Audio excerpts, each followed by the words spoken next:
Invité avec nous, Martin Loukoussa, bonjour. Bonjour. Vous êtes déjà un acteur politique. Effectivement. Foul, cofondateur de AEDIC. C'est encore quoi AEDIC? Agir ensemble pour le développement intégral du Congo. C'est un parti politique élitiste. Ce n'est pas un parti des masses. Ils sont pour la plupart des cadres, des gens qui ont déjà le pain. Mais ils cherchent à ce que le grand public se retrouve et font pression sur les dirigeants pour ne pas venir en politique chercher à se remplir les poches, mais à chercher le bien-être des autres. Je crois que j'ai résumé un peu la vision. Effectivement. Et vous êtes à la tête, comme président national, de RUCEP. Ça signifie Rassemblement de l'Union sacrée extra-parlementaire. Donc ça veut dire tous ces gens-là. Nous avons remarqué que jusqu'à présent, l'Union sacrée ne s'est centrée qu'au Parlement, alors que c'est une histoire de tous les Congolais. Donc tous les partis politiques qui ne sont pas représentés au Parlement, les personnalités, les sociétés civiles qui pensent qu'ils peuvent accompagner les chefs de l'État dans son action pour le développement sont les bienvenus. Alors, pourquoi vous avez pris cette décision alors que le Parlement lui est en fait favorable, on peut le dire ainsi, Sénat, Assemblée nationale, apparemment c'est l'union sacrée. Pourquoi vous prenez la décision d'aller mener un combat en dehors du Parlement? Il y a un danger qui profile à l'horizon? Il n'y a aucun danger. L'idéal, c'est que tout le monde mette la main à la pâte. N'est-ce pas? Qu'on dit l'union fait la force. On ne peut pas laisser aux seuls députés, ils ont déjà une charge aussi lourde, la tâche de pouvoir accompagner celle du chef de l'État.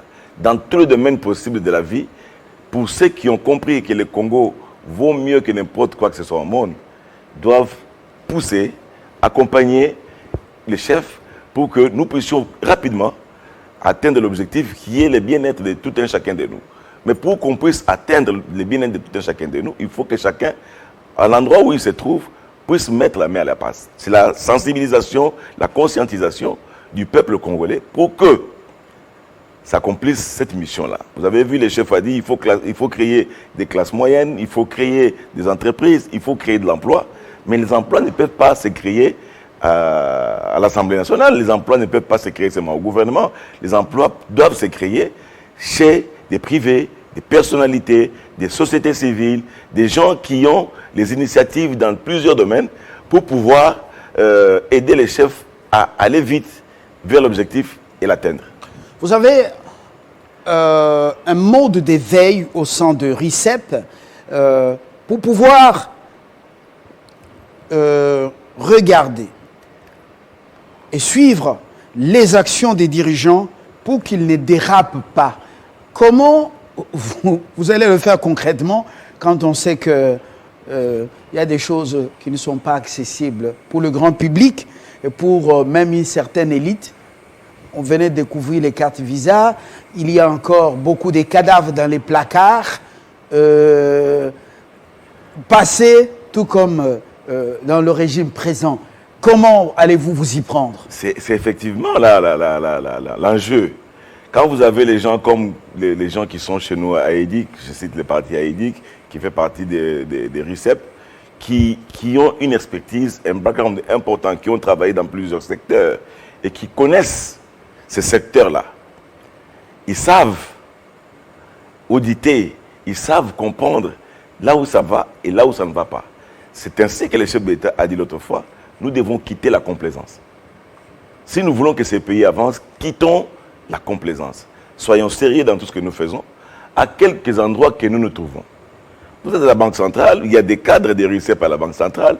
Vous êtes à la SCTP, il y a des cadres de RICEP à la SCTP. Vous êtes à la Régie des eaux, j'en citerai. Il y a des cadres là-bas qui ont la conscience que ces pays nous appartiennent tous et que nous ne pouvons plus jamais laisser ces pays entre les mains inexpertes. Le chef n'est pas un ange, c'est un homme qui a ses vices, et ses vertus, ses faiblesses également, comme tout sacrificateur. Lorsque le chef n'est pas sur la bonne voie, ou il ne prend pas les décisions qui rencontrent sa vision, ou qui vont dans le sens du bien-être du peuple, RUCEP, vous acclamez, ou bien vous dites au chef ouvertement ce que vous pensez? Parce que lui-même a dit que nous devons quitter la complaisance. Ça signifie que si il arrivait que demain, après-demain, qu'il puisse prendre une direction qui ne soit pas une direction dans l'intérêt communautaire, nous serons là pour lui dire, et c'est dans notre rôle, de dire au chef... À un moment donné, vous avez piqué la colère en voyant, en suivant certains événements, ce qui se passait au pays. Nous ne pouvons pas l'accepter. La complaisance doit nous quitter. Les gens sérieux doivent être des locomotives de ces pays. Tous les autres qui n'ont pas la conscience peuvent continuer à être des wagons, mais l'élite doit répondre la conscience et conduire les pays à travers les mondes. Ça, c'est la théorie. Ça, c'est la théorie. C'est l'idéal. C'est l'idéal. C'est l'idéal. Les jeeps avec des versions croisées ou des tirs croisés, Jeep à l'Assemblée nationale, RUCEP, est-ce que vous avez pris position? Non, mais soyons sérieux. On ne doit pas mélanger les choses. Non, on ne mélange pas. Ça fait partie des questions d'actualité. Les députés nationaux font partie quand même de l'élite de ces pays. Ils doivent être mis dans de bonnes conditions, sans exclure que les restes de la population puissent accéder aussi au bien-être. Mais si nous commençons à tirer les gens vers les bas, ça signifie qu'après-demain, les chefs d'État, on va leur demander de rouler à moto. Mais les versions contradictoires démontrent qu'il y a un flou artistique. Pourquoi y aurait-il un flou artistique? Moi, je remonte même à plus longtemps, vers les années 74. Le président Mobutu a donné non seulement des voitures aux députés, il leur a donné des camions, il leur a donné l'argent pour aller financer les champs dans leur contrée. Il a donné même des voitures aux professeurs ordinaires, professeurs payants. Vous savez que les ministres aujourd'hui... Mais ce n'était pas sous la démocratie, c'était sous la dictature. C'était le seul maître. Ça n'a rien à voir avec la démocratie ni avec la dictature. Ça a à voir avec la vision de l'excellence.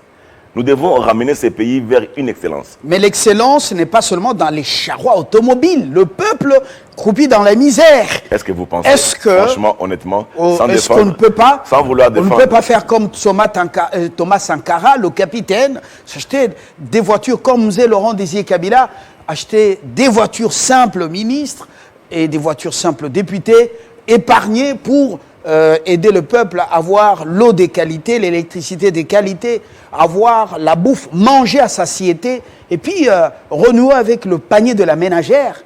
Nous sommes en train de lutter pour que l'ensemble de notre population puisse retrouver cette dimension dont vous parlez. Mais pour les retrouver, il faut que ceux qui les dirigent, les locomotives, puissent avoir les cœurs, l'esprit apaisé et qu'ils soient concentrés à l'ouvrage. Je ne peux pas comprendre. D'ailleurs, il y a des membres de gouvernement, je ne peux pas comprendre. De grands gouvernements qui prennent les métros, qui prennent les bus, qui prennent les taxis. Mais il n'est pas dit que puisque vous prenez les métros, que vous devez manquer une voiture. Un député peut décider de prendre un bus. Moi, on m'a montré un député qui vient tout le temps à vélo au Parlement. Il y a un monsieur là qui s'habille toujours en jaune. Bon, mais il a fait son choix, il a de l'argent. Il est en train de séduire les électeurs. Nous ne devons pas déplacer. Tout ça. Mais il a des sous, il prend les émoluments. Nous ne devons pas déplacer les débats. Les choses importantes, les travaux importants nous attendent. Nous devons baliser, nettoyer la maison pour que tout l'argent de l'État. Vous voyez ce qui arrive là, c'est la pauvreté. Parce que l'entonnoir qui est la caisse de l'État est troué de partout. Quand on verse toutes les revenus, on peut ramasser tous les revenus, mais quand ça n'arrive pas dans les paniers, puis ça sort à gauche, à droite, les peu qui entrent, ça crée la sorcellerie. Alors, les gens commencent à avoir 10 millions, 15 millions comme beaucoup d'argent. Ces pays doivent parler en termes de milliards. Et le travail qui est en train d'être fait par les chefs d'État, j'étais content qu'ils puissent s'appesantir sur notre justice.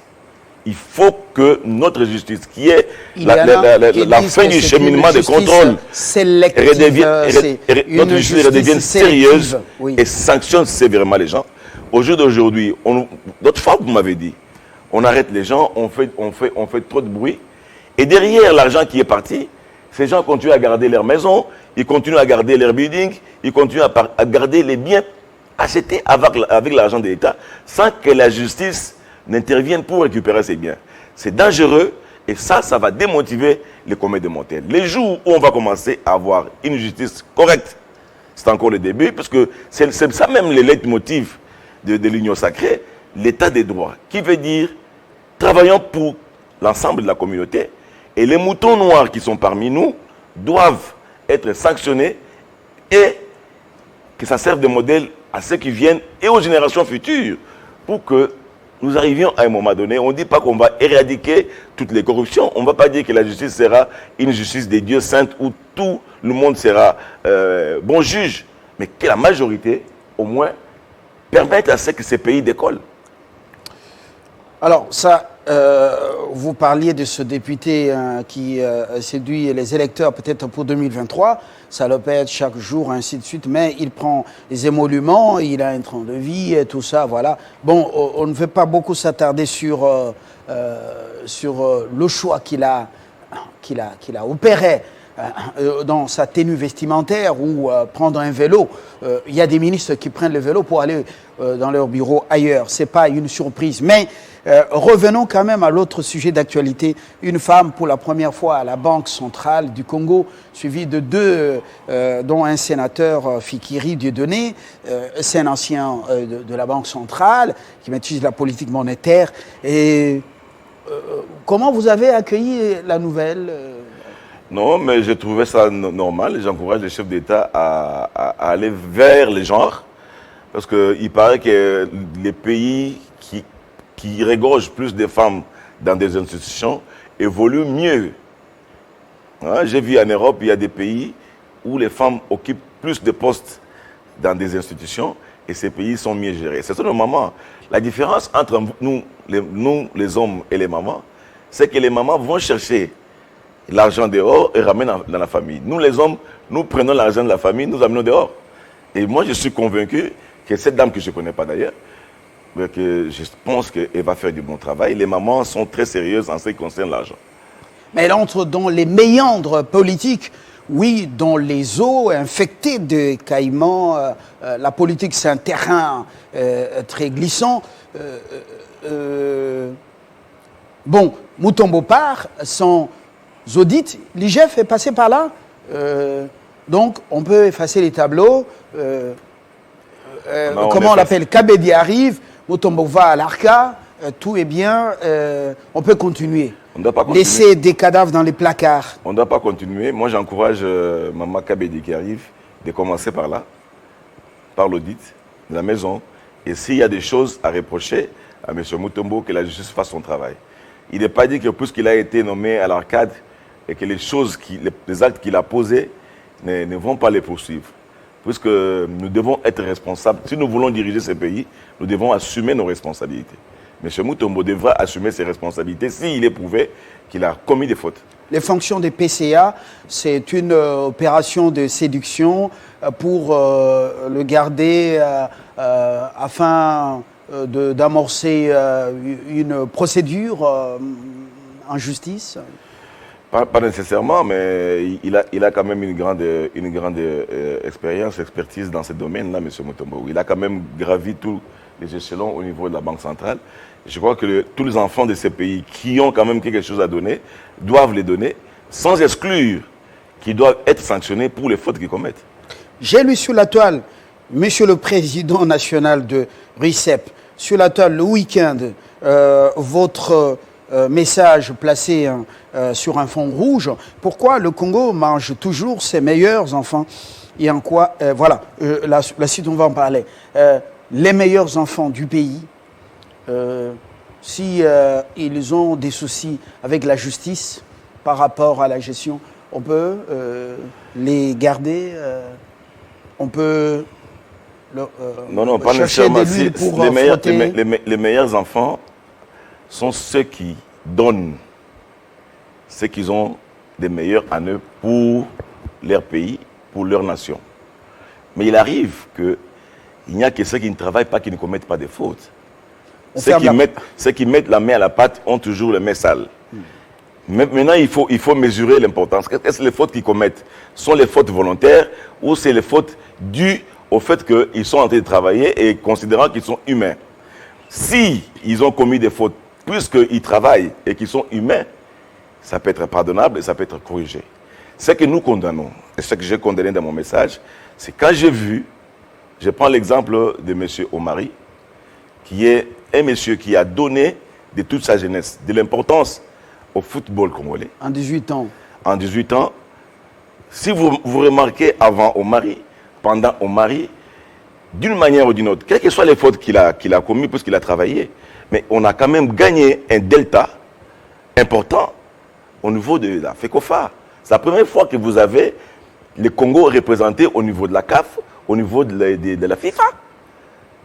Sans au moins ce côté-là, pourquoi on élude ça? On voit que les fautes qu'il a commises. Moi, je pense qu'on doit balancer quand même les choses et encourager les autres à fournir les mêmes efforts, mais en corrigeant peut-être les erreurs qu'ils ont commises. Il y a aussi les cas du patron de votre chaîne. Moi, je me souviens quand je suis rentré de l'Europe vers les années 2011-2012, ici à Kinshasa, il n'y avait pas de chaîne de télévision digne de ce nom, y compris la chaîne nationale. Ce monsieur, quel que soit là où il a tiré son argent, moi je m'en fous, mais il a mis son intelligence, il a mis sa compétence, il a mis sa connaissance, ses connaissances plutôt, dans l'organisation des télévisions. Comment présenter une chaîne de télévision qui soit digne de ce nom. Et aujourd'hui, si vous remarquez, toutes les chaînes font un effort pour arriver à ce niveau-là. Un monsieur comme celui-là, tirer dessus, c'est être méchant. Quelles que soient ses obédiences politiques, quelles que soient ses convictions politiques, moi, je me situe au niveau des valeurs des gens, au niveau de ce que les gens apportent pour leur pays.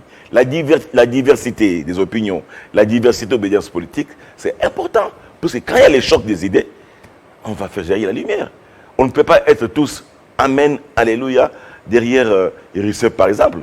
Il doit y avoir plusieurs, RICEP bas, RICEP 2, mais à condition que nous puissions tous mettre la main à la pâte avec l'idée principale que nous avons un seul objectif, un Congo meilleur pour nous aujourd'hui, pour nos enfants demain et pour nos arrières d'enfants après-demain. D'ailleurs, c'est ça que nos ancêtres nous ont dit dans notre hymne national. Alors, vous vous êtes fixé parmi les objectifs combattre à tous les échelons les antivaleurs et participer à la construction du pays,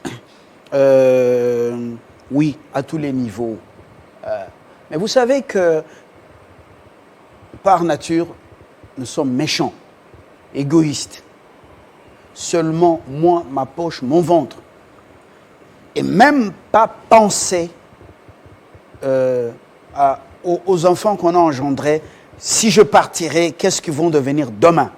Regardez, depuis des décennies, pendant le moboutisme, après, est-ce que ces arts peuvent disparaître facilement? Ça peut disparaître si nous remettons le civisme et la religion à l'école aujourd'hui. Aujourd'hui, nos enfants qui vont en maternelle, qui vont en primaire, aujourd'hui, qu'on leur inculque à partir d'aujourd'hui l'amour de la famille, l'amour du pays.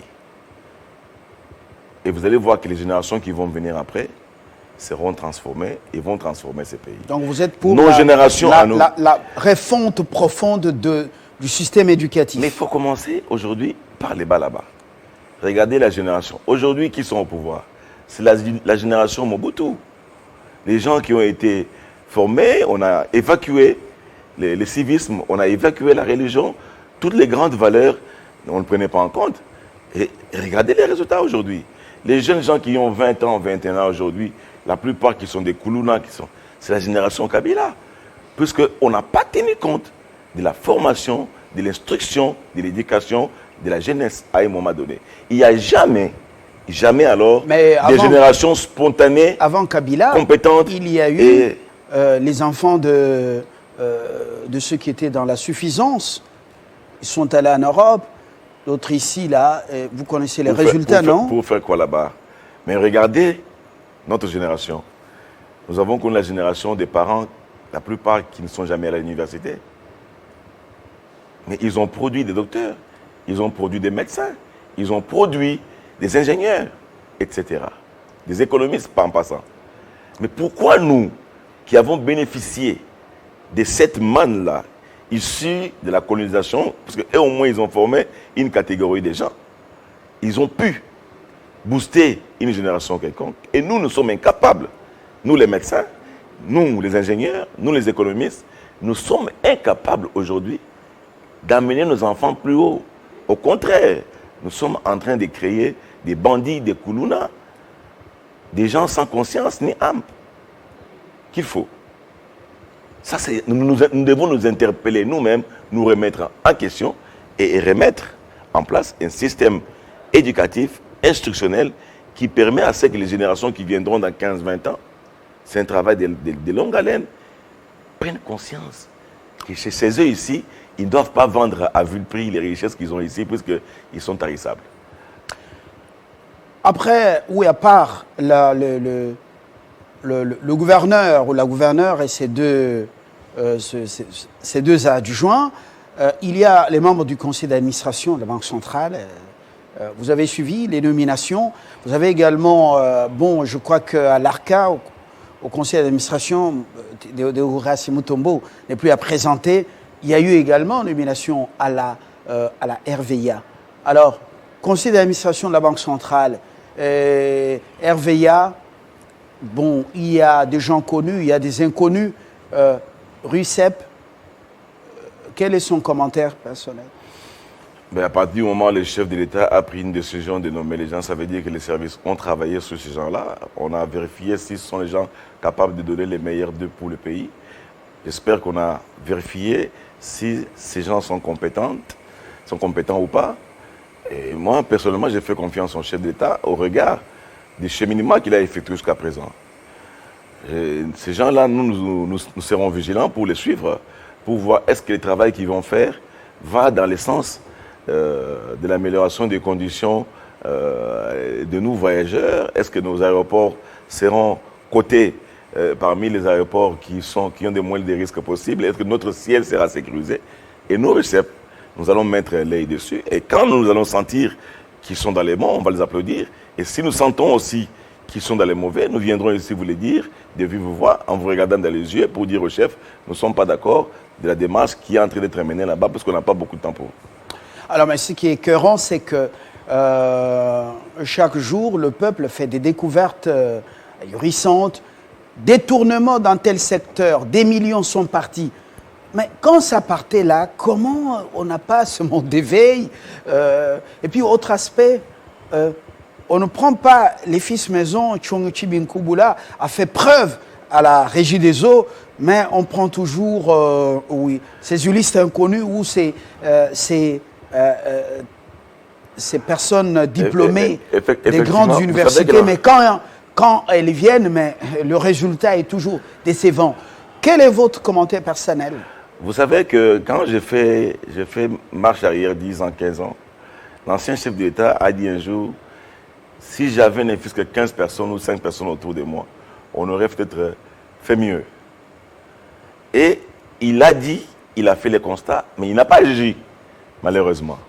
Il était à la recherche de ces Malheureusement, il n'a pas agi. À la recherche, est-ce qu'au jour d'aujourd'hui, vous pouvez comprendre que les politiques puissent dominer sur des entreprises? Vous prenez quelqu'un qui n'a jamais travaillé, je prends les cas d'une entreprise comme la Jacamine. Un type qui n'a jamais travaillé là-bas, qui n'a rien de mine, qui n'a rien de la géologie, c'est puisqu'il appartient à un parti politique X, et puisque nous devons donner nécessairement un poste à ces partis politiques-là, on les bombarde là-bas à la tête.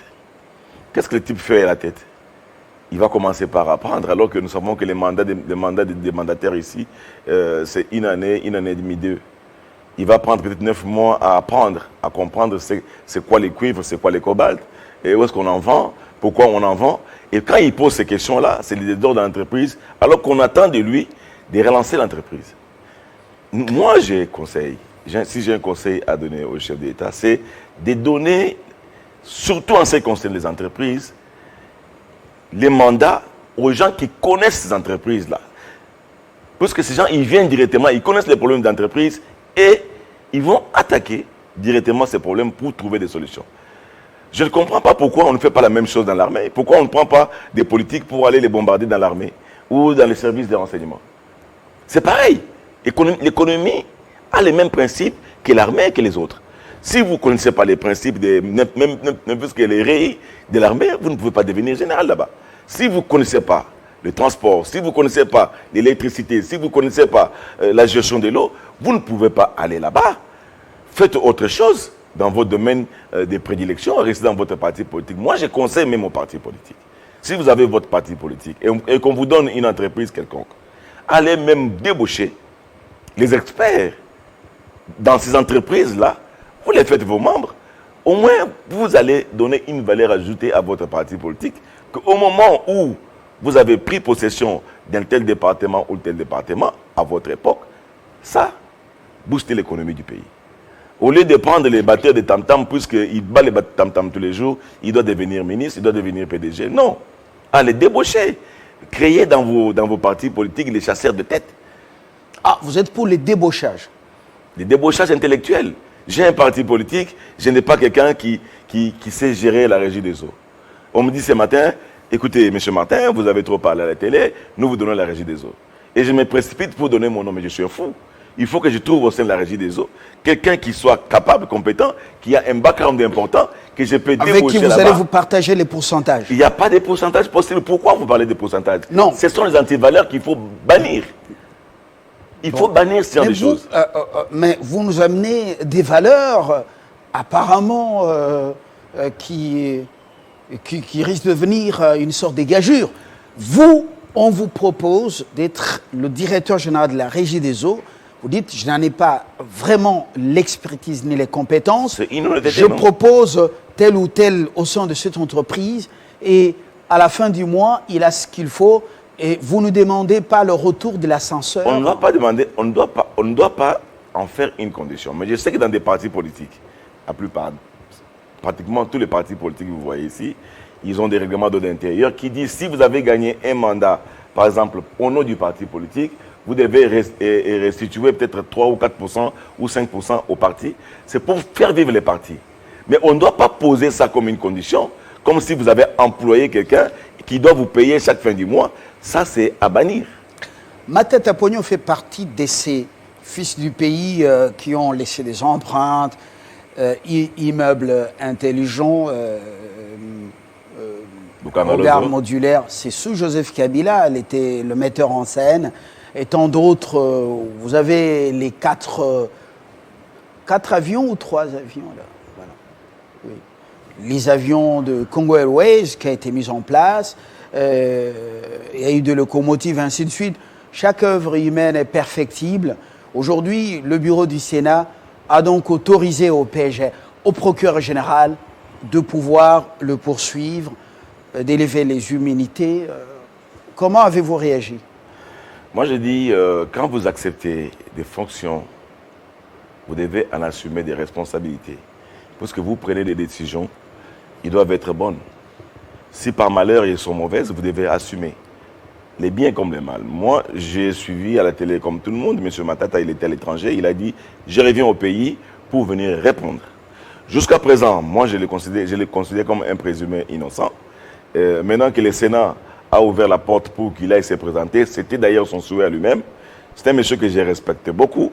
Je crois qu'il aura des arguments pour défendre les œuvres qu'il a, les actes qu'il a posés et justifier les moyens. Est-ce que les moyens qu'il a sortis dans la caisse de l'État correspondent effectivement aux réalisations? C'est ça en fait. Vous avez prévu de construire un immeuble à 40 millions, vous l'avez construit à 80 millions. Il faut qu'on vous pose la question pourquoi. On va comparer cette construction-là avec des constructions semblables ailleurs. Est-ce qu'ils ont les mêmes prix à peu près? Si vous êtes dans la même fourchette, je ne vois aucun juge qui peut vous mettre en prison. Et je pense que Matata, il est assez grand pour se défendre et il pourra le faire. Au cas contraire, bon, il pourra servir des leçons à l'actuel Premier ministre et au prochain ministre pour qu'ils mettent dans leur tête que quand on vous donne des responsabilités, vous devez en assumer jusqu'au bout les conséquences. Alors, Dans les comptes rendus d'un conseil des ministres, il a été dit que, après le rapport de l'IGF, les mandataires de beaucoup d'entreprises, je ne les cite pas, devaient être mis à l'écart dans une procédure appelée mesure conservatoire. Mesure conservatoire pour éviter. Et après, on n'en parle plus. On a même demandé au ministre sectoriel de prendre des décisions. Alors, le peuple ne voit que les moulingas. Qu'est-ce qui se passe? Apparemment, il y a un flou artistique qu'on ne comprend pas. La décision du chef à force de loi, non? Mais pourquoi les ministres sectoriels ne prennent-ils pas les décisions chacun dans son secteur? Je vais vous surprendre. Alors, au RUCEP, vous dormez, vous êtes sous l'effet de somnifères? Je vais vous surprendre. Vous savez que cette décision avait été prise dans un conseil des ministres dirigé par les chefs de l'État. Et que 2 jours après que les directeurs de cabinet du chef de l'État passent un communiqué à la télévision pour donner un avis qui soit contraire. Un directeur de cabinet? Un directeur de cabinet. Alors Donc, en général... D'abord, il y a intérêt ou pas? Nous ne sommes pas d'accord qu'on crée des cacophonies comme ça. Nous condamnons cette façon de faire. À partir du moment où le chef de l'État a présidé un conseil des ministres et ils ont pris des décisions, les décisions doivent être d'application immédiatement. Pourquoi revenir après? Et moi, je me pose des questions. C'est quelle administration? C'est quelle manière de faire? Et je vous dis, moi, sans embâche, c'est du raté, ça. Ça ne doit pas continuer, parce que nous avons un pays où nous avons les chefs d'État, qui est une institution, les directeurs de cabinet se trouvent dans cette institution-là. Nous avons le gouvernement qui conduit l'action, n'est-ce pas? Donc il y a, par exemple, la guerre des intérêts dans la cour. Ça me donne effectivement la guerre des intérêts dans la cour. Il y a la guerre des intérêts, il y a des gens qui veulent protéger ou qui veulent... Et ça, c'est dangereux. Ça plombe même l'élan. Ça doit s'arrêter, il faut que ça évite. Heureusement, j'ai vu, les audiences commencent à sortir. Sûrement que peut-être le chef a décidé d'aller autrement. Au lieu d'aller vers les intérims, on doit aller directement vers la désignation définitive des gens pour faire monter les choses. Je pense que c'était dû à ça.